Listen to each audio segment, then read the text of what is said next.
UP में चौथे चरण की वोटिंग शुरू हो गई है। बड़ी और अहम जानकारी आप तक पहुंचाई जा रही है। 9 जिलों की 59 सीटों पर वोट डालने का सिलसिला शुरू हो गया है। 624 उम्मीदवारों की किस्मत आज ईवीएम में कैद हो जाएगी। पीलीभीत, इसी के साथ ही लखीमपुर खीरी, इसी के साथ ही सीतापुर और हरदोई में वोटिंग शुरू हो चुकी है। लखनऊ, उन्नाव, रायबरेली, फतेहपुर और बांदा में भी मतदान शुरू हो चुके हैं। वोटिंग को लेकर सुरक्षा के कड़े इंतजाम किए गए हैं। बड़ी खबर आपके टीवी स्क्रीन पर, तो बड़ी जानकारी आप तक पहुंचाई जा रही है। 9 जिलों की 59 सीटें हैं जहां पर वोटिंग अब शुरू हो गई है और पल पल की अपडेट हम आप तक पहुंचाते रहेंगे। जैसे जैसे लोग पहुंचेंगे और क्या माहौल वहां पर देखने को मिल रहा है, कितना उत्साह लोगों में दिखाई दे रहा है, इसी के साथ ही किन मुद्दों के साथ वो पहुंच रहे हैं, इस पर भी बातचीत करेंगे, लोगों की राय जानने की कोशिश करेंगे और तमाम हमारे रिपोर्टर्स तमाम जगहों से हमारे साथ लाइव जुड़ेंगे और पल पल की अपडेट जनतंत्र टीवी आप तक पहुंचाता रहेगा। बड़ी और अहम जानकारी फिलहाल आपके टीवी स्क्रीन पर। 7 बज चुके हैं और लोगों के पहुंचने का सिलसिला भी अब शुरू होगा।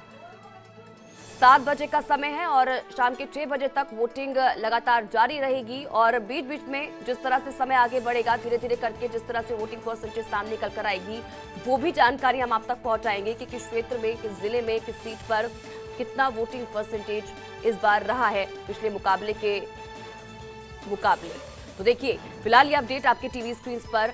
7 बज चुके हैं। 9 जिलों की 59 सीटों पर मतदान अब शुरू हो चुका है। 624 उम्मीदवार हैं जिनके भाग्य का फैसला आज इन क्षेत्र की जनता करेगी और इनकी किस्मत ईवीएम में कैद हो जाएगी। फिलहाल 10 मार्च को रिजल्ट सामने होंगे कि यहाँ की जनता ने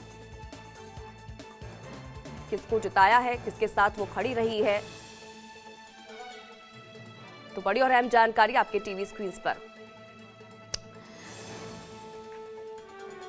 तो बड़ी खबर आप तक पहुंचाई जा रही है। भारतीय जनता पार्टी के लिए इस क्षेत्र में इन सीटों पर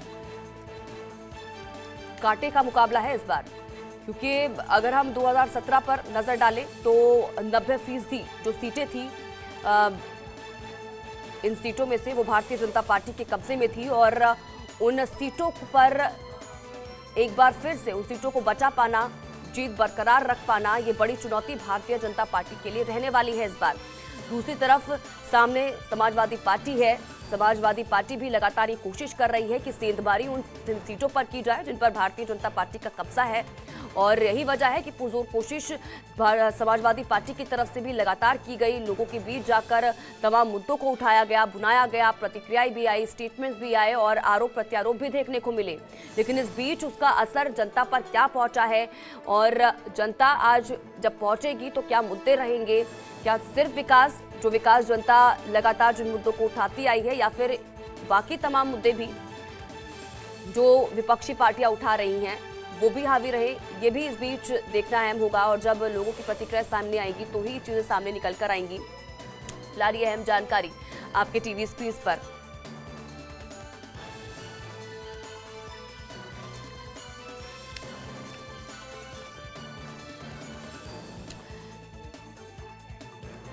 तो देखिए चौथे चरण में की अगर बात करें तो रायबरेली क्षेत्र में भी विधानसभा चुनाव हैं जिसे गांधी परिवार का गढ़ माना जाता है और कांग्रेस अध्यक्ष सोनिया गांधी यहीं से लोकसभा सांसद है और उनके बेटे राहुल गांधी अमेठी से साल 2019 में लोकसभा चुनाव केंद्रीय मंत्री स्मृति ईरानी से हार गए थे।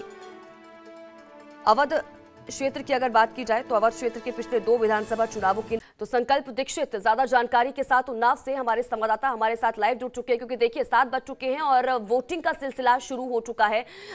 रुक करेंगे उन्नाव का, हमारे संवाददाता वहां से लाइव जुड़ चुके हैं, संकल्प जानकारी चाहेंगे। देखिए 7 बज चुके हैं और मतदान अब शुरू हो चुका है। अभी क्या कुछ वहां पर तस्वीरें आप देख पा रहे हैं, क्या लोग पहुंच रहे हैं, लोगों के पहुंचने का सिलसिला शुरू हो चुका है, जानकारी इसको लेकर? देखिए तैयारियां लगभग पूरी तरह से हो ही चुकी थी। फिलहाल 7 बज चुका है। 7 बजने के बाद जो सदर विधानसभा की पोलिंग बूथ संख्या है उसमें हम इस समय खड़े हुए हैं और किस तरीके के चुनाव को लेकर आज लोग यहाँ पहुंचे हैं। लोग यहाँ पर कोरोना के दृष्टिगत देखते हुए सैनिटाइजर और मास्क की व्यवस्था खास तौर पर की गई है। उसके साथ ही साथ यहाँ जो मतदान करने वाले लोग आ रहे हैं मतदाता, उनको सैनिटाइजर और मास्क की व्यवस्था की गई है। यहाँ पर किसी भी तरीके की कोई दिक्कत ना हो, बिना मास्क की किसी तरीके से एंट्री ना हो पाए। कुछ लोग जो है मतदान करने आए हैं उनसे भी बात कर लेते हैं। किस तरीके में, क्या नाम है आपका? किस तरीके का मतदान, क्या सोच के मतदान करने जा रहे हैं आज? देश के हित में। देश हित में, विकास का मुद्दा नहीं रहेगा। विकास का मुद्दा देश के हित में। क्या नाम है आपका भैया? दिग्विजय यादव। कहाँ रहते हैं? यही किशोरी ग्राम। क्या सोच के वोट करने जा रहे हैं? यही मतलब देश के लिए करेगा, अपने लिए करेगा। विकास का मुद्दा नहीं रहेगा, रोजगार मुद्दा नहीं रहेगा। रोजगार का भी रहेगा, विकास का भी रहेगा। जो क्या नाम है भैया? गुलाब सिंह जी। क्या मुद्दा रहेंगे इस बार जो सोच मन में, क्या पहले से सेट किए हैं, किस तरीके से मतदान करेंगे आखिर? अब मतदान करने का मतलब ये है कि एजन अब देखते हैं कि आगे एजन सरकार क्या करती है। क्या सरकार दोबारा वापसी चाहते हैं? दोबारा बिल्कुल दोबारा वापसी चाहते हैं। अन्ना मवेशी जानवरों का मुद्दा, हाँ ये भी एजन कम हो। तो ये देखिए किस तरीके से लोग बता रहे हैं कि सरकार में और राष्ट्र हित में जो मुद्दे होंगे उनको लेकर विशेष तौर पर हम लोग मतदान करने जा रहे हैं। इस बार का जो मतदान होने वाला है वो हालांकि सुबह का टाइम है और लगभग अभी लोग सोकर उठे हैं और इस पोलिंग बूथ की संख्या पे आने शुरू हो गए हैं। यहाँ पर जो मतदान कर्मचारी लगाए गए हैं उनको साफ तौर पे हिदायत दी गई है कि बिना मास्क और सैनिटाइजर की कोई अंदर ना आ पाए। उसको साफ तौर पे देखा गया है कि जो अंदर लोग जा रहे हैं उनको मास्क की व्यवस्था की जाए और सैनिटाइजर की व्यवस्था प्रॉपर वे में की जाए।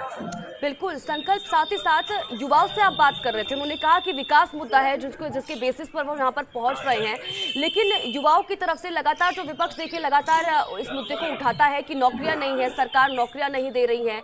पेपर लीक मामले जो लगातार ये देखने को मिलते हैं कि पेपर लीक हो जाता है, उसको भी भुनाया जाता है। अब युवाओं की तरफ से भी इस मुद्दे को उठाया जाता है। क्या वहाँ के जो युवा हैं वो इन मुद्दों को उठा रहे हैं या फिर से विकास ही है उनके लिए?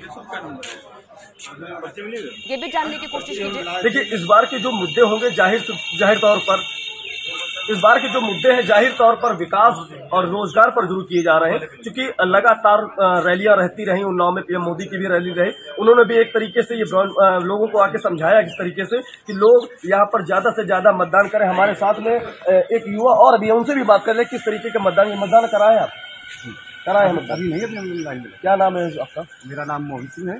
मोहित जी, इस बार के क्या मुद्दे सोच के मतदान करने के लिए? हमारा मुद्दा इस बार जो बढ़ती हुई बेरोजगारी है, आवारा पशु हैं और किसानों को जो एमएसपी नहीं मिलती, हमारा मुख्य मुद्दा उस पर। राष्ट्रहित कोई मुद्दा नहीं है इस बार? नहीं, राष्ट्रहित भी है। जब किसानों को फसल का रेट मिलेगा तो वो राष्ट्रहित में तो है। जब लोगों को रोजगार मिलेगा वो भी तो राष्ट्रहित ही है। क्या लगता है कि किस तरीके की सरकार परिवर्तन चाहते हैं या उसी सरकार पे अभी भी? नहीं, हम सर बिल्कुल पूरी तरीके से परिवर्तन चाहते हैं। तो देखिए ये लोग जो हैं कहीं ना कहीं इस चीज से असमंजस में भी समझ में आ रहा है कि रोजगार जो है वो एक बड़ा मुद्दा है सरकार में रहा, किस तरीके से लोगों को बेरोजगारियां बढ़ी हैं और ये चीजें देखी जा रही हैं कि आखिर हर आदमी पहले से ही सोच के निकला है कि आखिर इस बार हम जो वोट करेंगे वो या तो परिवर्तन की दिशा में होगा या हम इस बार का जो मतदान होने वाला है वो हम पहले से ही सेट कर चुके हैं किन मुद्दों पर हम मतदान करने के लिए इस पोलिंग बूथ पर आए हुए हैं।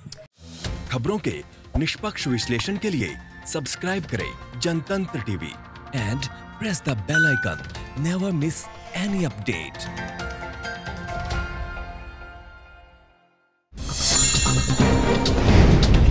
डाउनलोड कीजिए जनतंत्र टीवी ऐप को, जो कि अवेलेबल है गूगल प्ले और ऐप स्टोर पर। अधिक जानकारी के लिए अभी डाउनलोड करें।